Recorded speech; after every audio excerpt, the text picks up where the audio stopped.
আপনি কি একজন মুসাফির যে তার সরাইখানাকাকে নিজের আসন বাড়ি ভেবে বসেছে?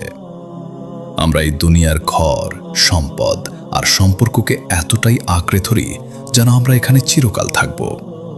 কিন্তু রাসূল সাল্লাল্লাহু আলাইহি ওয়াসাল্লাম বলেছেন, দুনিয়াতে এমনভাবে থাকো যেন তুমি একজন মুসাফির বা যাত্রী।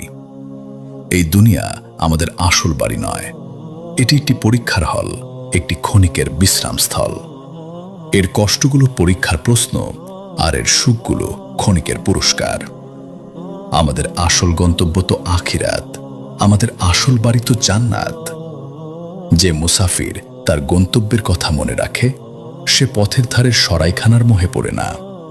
এই দৃষ্টিভঙ্গি আপনাকে দুনিয়ার কষ্টগুলোকে সহজে সহ্য করতে এবং এর সুখ নিয়ে অহংকার না করতে শেখাবে। আপনার কোন দুনিয়াবী জিনিসটি আপনাকে আপনার আসল গন্তব্যের কথা ভুলিয়ে দিচ্ছে?